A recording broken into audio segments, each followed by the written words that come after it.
my stomach rumble with hunger.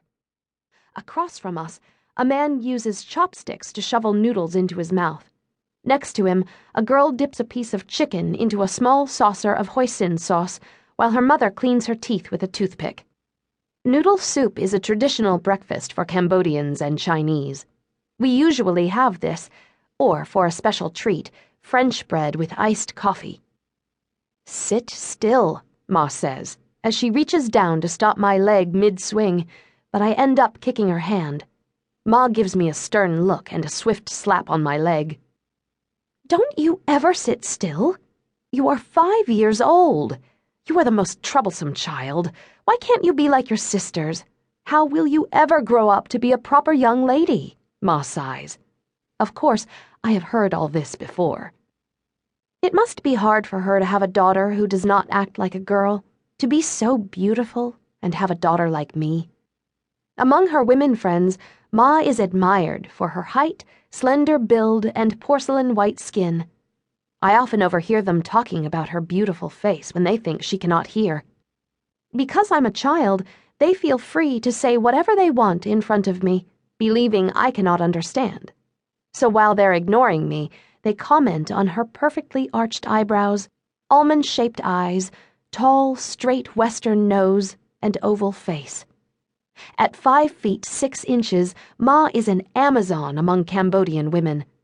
Ma says she's so tall because she's all Chinese. She says that someday my Chinese side will also make me tall. I hope so, because now when I stand, I'm only as tall as Ma's hips. Princess Monine of Cambodia, now she is famous for being proper, Ma continues.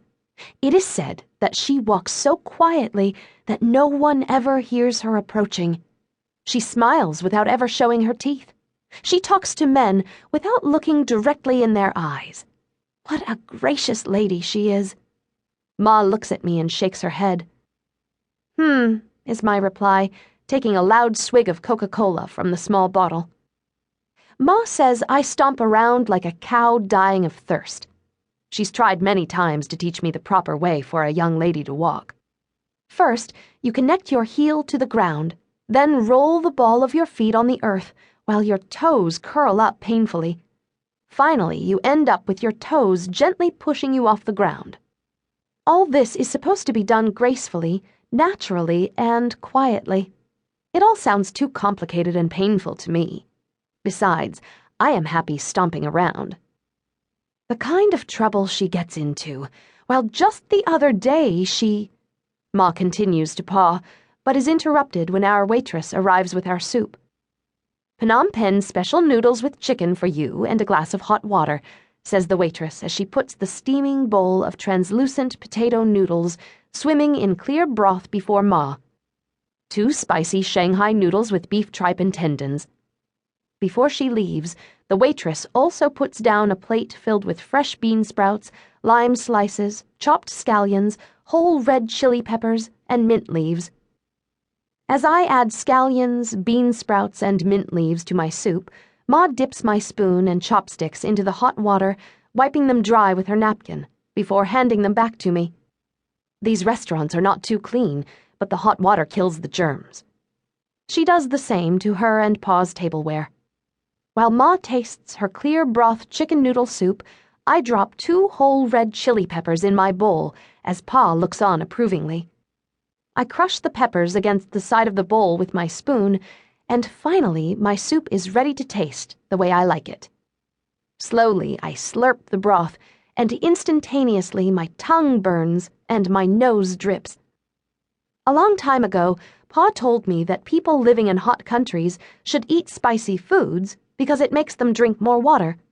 The more water we drink, the more we sweat, and sweating cleanses our bodies of impurities.